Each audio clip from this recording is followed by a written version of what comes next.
it's annoying, genuinely. Like, he's the one ultimately that had the feelings. He's the one that won't confess. The biggest pro of this is he is a simp. We love a good simp. It's just simp time. This is the one that I went from, I don't even know if this is worth a watch, to this is the one I'm looking forward the most.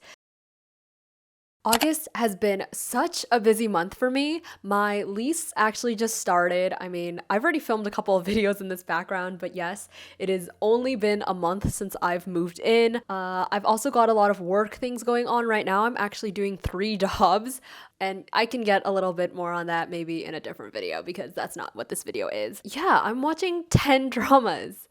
10. This includes Good Partner, Romance in the House, Bad Memory Eraser, The Trainee, Addicted Heroine, Pachinko Season 2, Queen Wu, and of course our rom-com trio, Love Next Door, Cinderella at 2 a.m., No Gain, No Love. So whether you're watching all 3 of the dramas or none of them, you can either relate, argue, decide to pick up, decide to drop any one of these dramas, all 3 of these dramas. But yeah, I'm sure my little review recap of everything should help you decide what to do. Yeah, even though they're all rom-coms, they're all different in their own ways, and you know, the details in the writing are really what matters, because if you've got a good concept, it can't pull through, like, it's gonna be bad.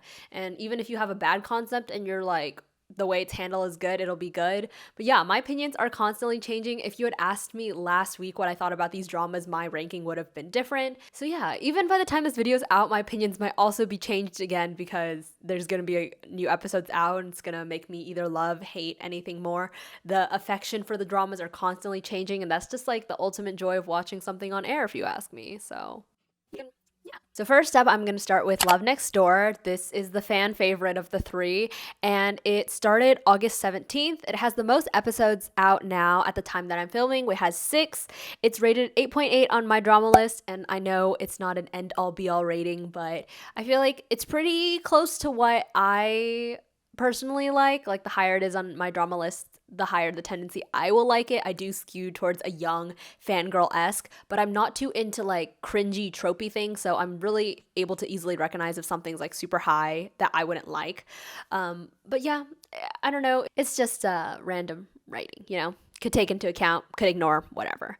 And this drama is airing on TVN in Korea and Netflix globally. It's got the hometown cha-cha-cha writer, and it's the classic 1-hour format with 16 episodes, and it's a Saturday-Sunday drama. And so on to the plot. Choi Sung-hyo is the most noteworthy young architect in Korea, and he runs the architecture atelier in. Not only is he nearly perfect as an architect, but he's also very attractive and has a great personality. Yet, Choi Sung-hyo has experienced moments that he wants to erase from his life. Those moments usually involve Bae Seok-yu. When they were 4 years old, their moms became friends. Because of their moms, Choi Sung-hyo and Bae Seok-yu spent a lot of time together, bathing together at a woman's bathhouse. Now, Choi Sung-hyo meets Bae Seok-yu as an adult.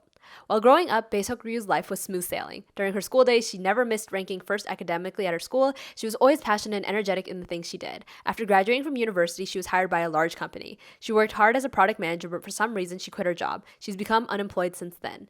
She then meets Choi Sung-hyo. So first up, it's really simple. I love the chemistry. Chung Hae-in and Chung So-min, people were really excited to see them on screen. That's like part of the hype around the drama. Like, we do love the good friends to lover, but the chemistry from the people themselves casted, I think they look good together. They're also the same age, and often you get really large age gaps in dramas. Like, the next 2 have actually really large age gaps, with the women being older. But yeah, they're the same age. They've really got that friends to lovers vibe. And yeah, the bicker and the banter is good. And then for me, I think the comedic timing is great. Like, actually, Seung-hyuk from N-Flying is also in this, and I have been an N-Fia almost since debut. Mainly more when Hwisung joined the group after watching Produce, because I was a big Brody stan, you know? I adore them. I was super happy to see Sung-hyuk see some success through Lovely Runner, and Sung-hyuk is also in this. So a moment that really got me out of my seat laughing was when these people try to scam Seok-ryu's dad, and Sung-hyuk is Seok-ryu's brother in the show. So I forgot his name. But either way, he just shows up and he just beats up the dudes.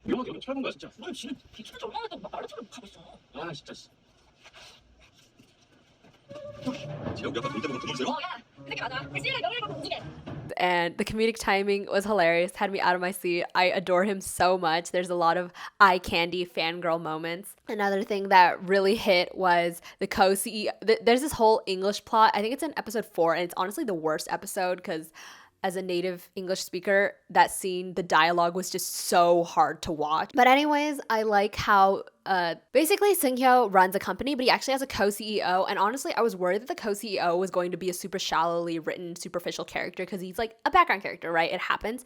But I still like them to have some depth. I really liked how in the episode with the English drama going on that he actually pulled through and was like, the savior of the day, which I thought was really unexpected, and then I found it so much more funny.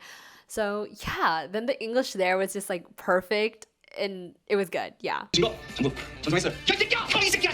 이 한국 사람 오래돼갖고 네 범죄를 다 처먹었나 이. 야, 이 대가리 버튼만 어린 놈 새끼야 임마. 너보다 나이가 몇 배 많은 사람한테 임마. 예의를 차리는 거야. 알았어? 임마 이거 다시 끝까지 다 잠그고. 넥타이도 딱. 야, 그래. 한국말로. And then lastly, one of the pros of the drama is the attention to detail, specifically with the titles. Honestly, I feel like details mean everything. I talked about this in my Reply 1997 video, so you should go see that too, because that is the original Friends to Lovers.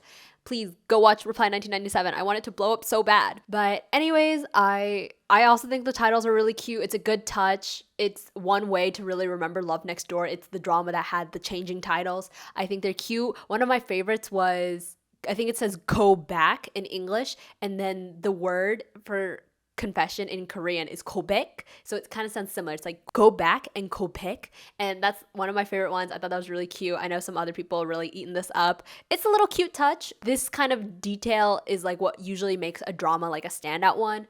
I would have to say that there are some flaws to this drama, which I will be talking right now. So for the cons, I am not a fan of the mom character. It's overdone. So basically, the plotline is Seok-yu, she was once a successful person and now she's unemployed. And so obviously her mom is one of those traditional Asian moms and really only sees like value in her daughter because of this working at this named company. And so Seok-yu is really having a hard time. And it's like she's got this family love, but at the same time her mom is constantly berating her for like quitting her job and embarrassed of her. 너 어떻게 내 뒤에 비술 꽂아? 내가 파혼한 게 엄마 발등 찍는 일이야. 회사 그만둔 게 엄마한테 비술 꽂은 거야. 그래. 나 너 꽂아보기 싫어. 온종일 자빠져 자고 싫어서 쳐웃기라고. 얼마나 못 잤으면 저럴까. 그런 생각은 안 들어. 얼마나 웃을 일이 없었으면 제가 저럴까. 그런 생각은 안 해. 남들 다 그러고 살아. 혼자 있는 데처럼. 남들 다 그래도 엄마는 좀 내 맘 알아주면 안 돼? 엄마! 나 힘들어서 왔어. And I just don't like the entire plot line. We just found out that Seok-yu wants to become a cook, and I just know her mom's not going to take it well. I'm sick of this plot line. I don't need to see it. I feel like there's enough going on without having to add these extra layers. It's not even an extra layer. It's just an extra plot line, and I just don't see the need that her mom needs to be like this. I guess if it was written better, I could have appreciated it because this is realistic, but right now, I'm just annoyed. Her mom is kind of abusive in my opinion. I don't really like her, so yeah. Another thing is there are too many side plots in my opinion. I mentioned earlier that her dad gets scammed. I felt like we wasted an entire episode on the dad getting scammed. I just thought it was stupid. From the beginning, I could already tell that man got scammed. Yeah, I mean, it's great that Seung-hyo is still there for her, even though he's like not really on good terms with her and how he really cares about her family. Like her family issues are his, and that's like a great detail.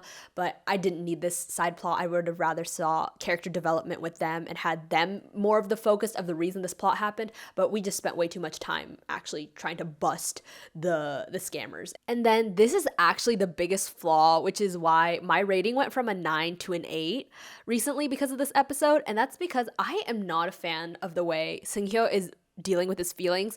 So basically, we find out that Seung-hyo has had a crush on Seok-yu since they were kids. Basically, he realized it again, even though he's like never stopped loving her. One thing that annoys me is just like, you're so old, how do you not know your feelings? I think that's kind of annoying, which is why Reply 1997 is better because he knows his feelings from a young age. But it's annoying, genuinely. Like, he's the one ultimately that had the feelings. He's the one that won't confess. And it's like, what did Seok-yu do to deserve any of this? Like, literally, she's already having a hard time. She's like unemployed, and instead of like supporting her and being there, he is like just trying to remove her from his life just because he can't like deal with his own feelings. And it's like, genuinely, you're ruining the friendship because of your feelings. And it's also the fact that you're not doing anything about them. Like, your feelings are your own, and now you're just like being a shitty friend to Seok-yu because of these feelings like you won't talk about or deal with, you know? So 그깟 아무 의미도 없어. 그냥 지난 일 겪으니까 자꾸 상기시켜서 사람 피곤하게 좀 하지 마. 아니 지금 말을 그런 식으로 하니까 너 내가 만만 하냐? 내가 말했지. 우리 이제 애 아니라고. 서른 넘었다고. 근데 5살 꼬맹이도 아니고 자꾸 날 따라다녀. 왜 계속 얼쩡거려? 내가 뭘 어쩜 그랬다 그래. 그러니까 나 좀 그만 내버려둬. 내 인생에 끼어들지 좀 말라고 이제. 될 거야. 깜빡이 안켜고 맡기는 거다. 너는 옛날에 나한테 화내고 이제 불러들었냐? 난 너한테 계속 참여할 거야. 우리 그래도 돼. 난 너한테 그래도 돼. 제발 사람 미치게 좀 하지 마.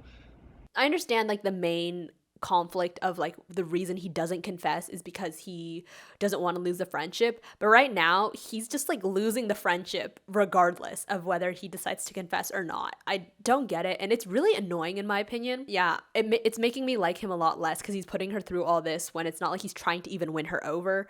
Like genuinely, why do men? Like that's honestly how I feel about Seung-hyo a lot. Like a con for some people, specifically a lot of Koreans, think that they have no chemistry. And to a certain extent, I can kind of agree with this. Like, they don't have sizzling chemistry, like sexual tension, like some other dramas. But I also feel like this is a light-hearted rom-com drama, you know? I don't need them to be ravishing each other.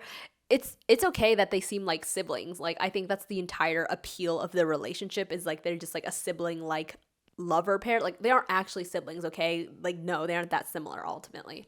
But I think they have really good chemistries as the friends to lovers dynamic. They're not just like sexy and ravishing each other's faces. So I don't really know what Koreans are expecting from it, but I think the chemistry is good the way it is, and it's also believable with their characters. So yeah. And one last note before we move on. Right now, I actually think this is falling lower into my ranking. I would say this is now second. I'm not looking for forward to the next 2 episodes. I think they're dragging out his confession too long. Yeah, I don't know. It's not been moving forward, and I'm just kind of annoyed. I'm more curious to see how it goes after he confesses and what their relationship dynamic is going to look like, because right now it is not believable to me that she has feelings for him, and I would like to see how she does develop feelings for him. I don't know. It'd have to be a reveal and like provide more information and context to make me believe it. So I am not excited for episodes 7 and 8. I think they really declined in this week's episodes, which was 5 and 6.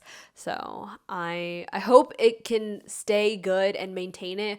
But yeah, I'm having less faith in this actually pulling it off and like being super good drama for me. Yeah, I'm really worried about the second half. I knew the first half was going to be as solid as it was, but the second half really has to pull through for this to be a good drama. And now that we're entering it, I am a little worried, I'd have to say. Okay, and next up we have Cinderella at 2 a.m. This started airing August 24th, and we are now at 4 episodes. It's got a 7.9 on my drama list, so a little bit lower than Love Next Door. This is a shorter drama at 10 episodes, and one little note I have is for Sangmin, the main male lead, I think this drama is better than Wedding Impossible. It's kind of crazy that he came from being a rich CEO to another rich CEO role, but hey, this is an upgrade, so I guess it is what it is. And then lastly, this is also a Saturday-Sunday drama. So for the plot, it follows Ha Yeon-so, who works as a team leader at a large company. She is attractive, has a nice personality, and is respected at her company. When she was younger, she took her younger brother and left her family because of domestic violence. She has now matured into a confident and pragmatic person. Her boyfriend is Seo-ju-won, who is younger than her. He works as a staff member at the same company as Yoon-so. To her surprise, Yoon-so learns that her boyfriend is the son of the chaeboy family that runs her company. Ju-won's mother then reaches out to Yoon-so to break up with her son and offers her money to do so. Yoon-so believes fairy tales don't exist in her world and decides to take the money from his mother and breaks up with Ju-won. But Ju-won believes in love and follows his heart faithfully. He tries his best to change Yoon-so's mind. So for my thoughts on this, again, with the pros, I love a good reversing the trope. As someone who has watched a lot of K-dramas, it is so refreshing to see something original. I mean, obviously it isn't that original because it's still the same, like, fairy tale, rich boy, poor girl trope, but if you've seen a lot of them like I have, you do wonder the question, what if she does take the money and leaves? And so that is that story playing out. So just the setup itself is like good enough for me to be invested. I will have to say that this is not like a very deep drama, and I'm not expecting that. So I think that it was a good decision that they decided to make this a 10 episode drama. And the thing is, I think different durations have different charms. I think this is simple and sweet, and it's an easy light watch. There's like nothing going to really aggravate you. Like right now, Love Next Door is aggravating me a little bit. There's more investment, but there's more potential dislike. This is pretty solid. It's very mild. Like, that's fine. you don't need every drama to be exactly the same. And one thing is also, I saw Serendipity's Embrace. Really hate that title. I was going to make a video about it until I realized I genuinely had nothing to say about it. It was just a flop. I think it was a short drama done poorly. It's the example of everything you shouldn't do that this drama did right. It just was trying too hard to be something that it wasn't, and to bring depth into like time it didn't have. So this one is not really trying to do that. I think it's sticking to its like at its simple, and that's good, genuinely. And actually it surprisingly has more depth. Like the fact that she comes from like the domestic violence background. I honestly thought the line was gold when she gets really upset at her brother for being a bystander to violence, because they came from that background as well. Like that was a surprising like deep point that I wasn't expecting to get, and it was a message that I liked that it was sending. 너 너 그렇게 변하고 계속 생각하니? 정말 생각났어? 괜찮아. 힘을 한 사람 얼마나 귀찮은지. 근데 어떻게 해? 미안해. 절대 아빠랑 지금 할수 있었어. 진짜 생각해. 근데 아무것도 하지 않아. 그 만남을 좀 하려고. 나 아직도 그 모든 사람이 힘이 안 되죠. 그게 너무 세서. 네 엄청 시킨 거면 난 이해할 수 있어. 그래 알겠잖아. 내 친구 막을 수 있었잖아. 나는 널 잘 지키지 못해서. 그게 너무 괴로워.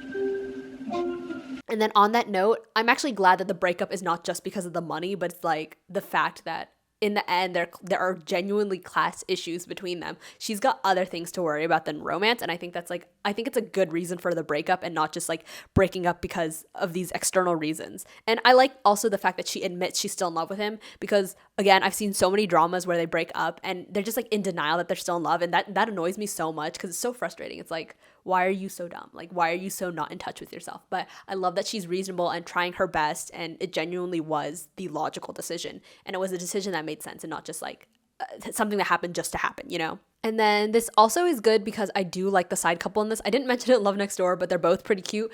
I think this one is also super cute. I love Yoon Park, so that's kind of why I'm more invested in this one at the moment. Yeah, Love Next Door, they haven't built him up enough for me to feel chemistry, but I feel chemistry with the second leads. I love Yoon Park. He's adorable. He's hilarious. I've seen him in a lot of things. And Sojin, she's great. I think they look good together, so I can't wait to see that develop. And then lastly, the biggest pro of this is he is a simp. We love a good simp. It's just simp time because Jung Hae-in as Seung-hyo, they've got the hardest names. It is so hard for me to figure out the names. But yeah, Jung Hae-in as Seung-hyo, he is also such a fat simp, but he's an annoying simp. This guy is a sweet simp because he's doing everything he can to make her happy, and we love that. Lovely runner, really starting simp world. And then onto the cons. Like I said earlier, there's not much to hate about it because there's not that much to love about it. I mean, I like it, but it's just not going to be extreme feelings. It's a light, simple watch. It's not going to be revolutionary. I didn't think this was going to be drama of the year. It'd have to do a lot to really pull that off. Overall, yeah, it's a pretty good watch. There's nothing wrong with being a mild drama in my opinion. And yeah, that's what this is. I'd say the biggest con is the coworkers. I hate shallowly written characters, and her coworkers are so annoying. They're shallow and they're not even funny. They're just plain annoying and stupid, and I don't like that kind of humor, so that isn't hitting with me. As long as they don't stay on screen long enough, it will not do much to hurt the ratings of this. I'm currently sitting at like an 8 for this drama. So yeah, it's actually at the same of Love Next Door, because Love Next Door has its highs, but it also has its extreme lows. This is in the middle, so yeah, we're just at a solid 8 right now as well. And now we're on to the last rom-com drama that aired in August, and that is No Gain, No Love. If you had asked me about my opinion about this drama, this is the main one that really was like the switch. This is the one that I went from, I don't even know if this is worth a watch, to this is the one I'm looking forward the most. So like Cinderella at 2 a.m., this is also a shorter drama. This one's at 12 episodes. I did say the other one was at 10, right? But yeah, this one's at 12 episodes. And what's funny is this is a Prime Video one, and that's usually a very odd format for a drama. But yeah, and this one's a Monday, Tuesday drama. So you have to watch this one after you watch the 2 weekend rom-coms. So the plot follows Son Hae-young, who is the type of person who doesn't want to lose money under any circumstance. While growing up, she had to share her mother's love with others. She often found her partners in relationships below her break-even point. Now Hae-young faces the possibility of missing out on a job promotion at her workplace. To avoid such a loss, she makes a plan for a fake wedding. She recruits Kim Ji-wook to be her fiancé. Ji-wook works part-time as a cashier at a convenience store. He's the type of person who can't ignore people in need and tries to do the right thing. He's smooth with every customer at the convenience store except for one person. That person is Hae-young. When she suddenly asks him to become the fake groom at her wedding, he somehow accepts her offer. So if you had asked me my opinion about this drama like 2 days ago, I would have told you something completely else. And this is really the main drama that I think my perspective changed the most. And I'm actually wondering if this could be the dark horse of the rom-com trio for me. This did the thing that Lovely Runner did, where it has a plot line, and honestly, the original plot line was like, okay, enough. But then at the revelation of one detail, it changes the complete story. And for this one, it's the revelation that he's actually like known her previously. Like, to be honest, I thought this was going to just be one of those contract marriage relationships where they don't know each other at the beginning, because that's like very common. But now we've really switched the trope with him knowing her and trying to take care of her secretly. I wasn't expecting it to be that kind of drama, and I feel like this fits well. It makes sense about how everything will also develop, because yeah, sometimes people seem to develop feelings like from midair or something. So I really like that revelation and how things will go because of it.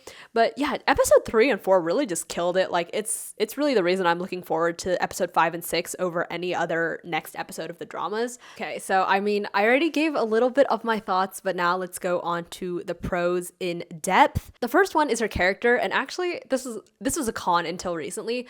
In the beginning, she really annoyed me. It's kind of like she was very calculative, and it was just silly, in my opinion. It was just like, nobody thinks like this.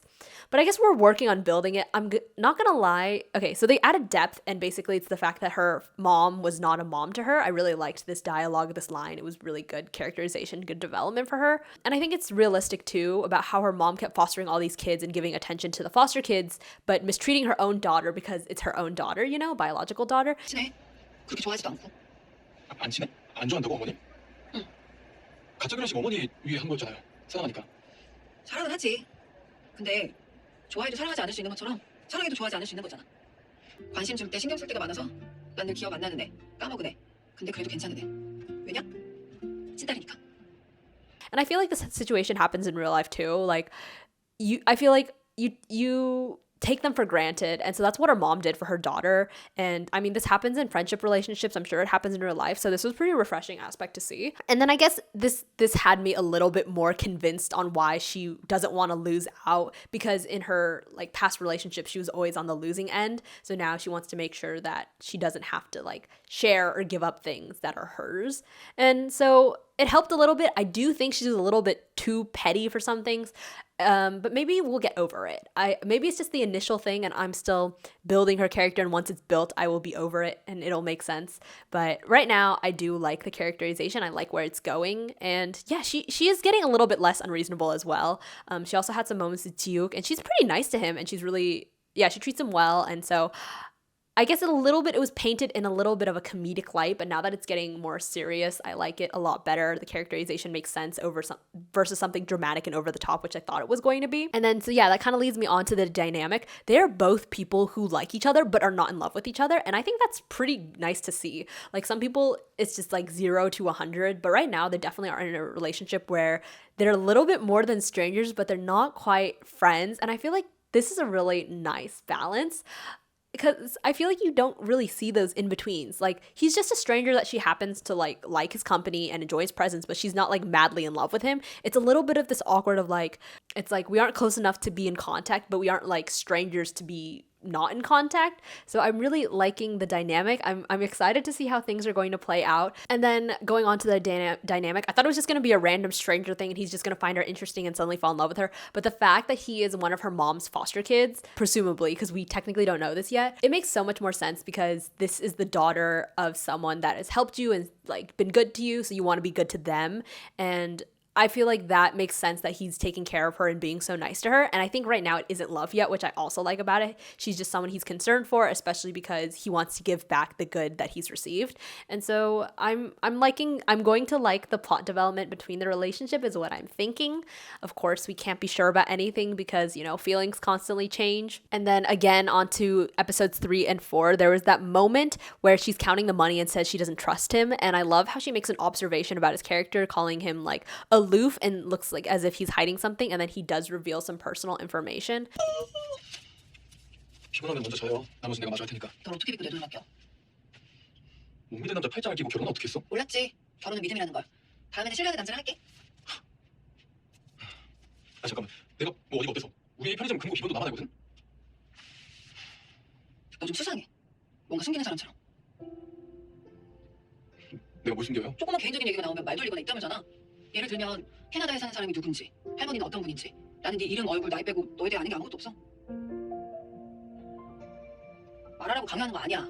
다만 믿음의 벨트는 서로에 대한 정보의 균형이 맞아야 생긴다는 거지. 내가 어릴 때 It was just such a good moment overall. It just like was the most logical way to reveal his background and for them to like open up. And it's kind of like, what is it? It's like the silence in the room, the cat in the room that nobody's addressing. Is that what it is? I don't really know metaphors. I don't know. I just really like that little scene. I feel like it was very realistic to the kind of conversations I would have with people in real life. It's very honest, and yeah, it was a little good point. And these little details are honestly the reason that I'm really thinking about upping this drama to like a 9. It's maybe at an 8.5 right now, but yeah, we'll see. And lastly, for the pros, I am excited also for our second lead couple in this. I think there might be 2, but I'm talking about Chaeyeon and the CEO. One thing I love is that she likes the secretary, and that's refreshing to see because, you know, girls always falling for the CEOs, but she's actually interested in the secretary, and the CEO is probably going to be interested in her. So I love seeing that, like, the guy who's supposed to be the most powerful, the cool guy is, yeah, he's going to be the loser. And he kind of is because he also likes the secretary more than the secretary likes him. But I think the 2 are cute. I'm waiting to see the dynamic evolve, and yeah, I'm here for it. So for the cons, I would say the chemistry between the actor and actress are not quite there. I know Hyunbin and Sangmin actually have a large age gap in Cinderella at 2 a.m. and these 2 also have a pretty similarly large age gap, but I feel like this one for some reason I feel like it's noticeable to me. Like Shin Min-ah just feels a lot older than Kim Young-dae in my opinion, and they just don't look good together in any way. For me, maybe it'll grow as time passes. It's usually not the biggest deal in my opinion, but yeah, I'm not gonna lie that it is something that's like slightly taking away my enjoyment. And then lastly, tiny thing is the X plotline. I'm sick of that. It's also a little detail that deterred a little bit my enjoyment. That's also why initially I didn't like the drama, because it's the synopsis set up so many things that I was not a fan of at the same time. But I guess now that we're moving on to plot development, I think I could get over everything. So that's also why I'm most excited. And so yeah, that's actually all for this video. That was kind of my impressions right now. I'm curious to see if I come back to this video if things have changed, because sometimes that happens, and not sometimes, that happens frequently. So right now, it originally started out my ranking when I first watched all of them in the very beginning. It was Love Next Door, it was Cinderella at 2 a.m., and it was No Gain, No Love. Right now, I'm actually most interested in No Gain, No Love, followed by Love Next Door. Okay, but the thing about Love Next Door is I also have the least affection for it right now.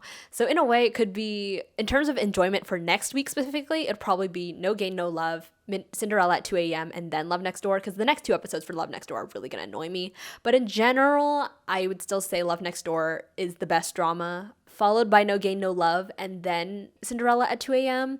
But we'll have to see how these rankings change. I feel like Cinderella at 2 a.m. is going to be pretty consistent, so these 2 are probably going to be fluctuating, and we'll just have to see if they fluctuate up or fluctuate down. But that'll be something we're going to see in the weeks to come. So hopefully this helped you decide to pick up something, to drop something. And yeah, let me know your thoughts if you are watching them. Please give me your insight on what you think about them. And yeah, that's all for this one. Bye-bye.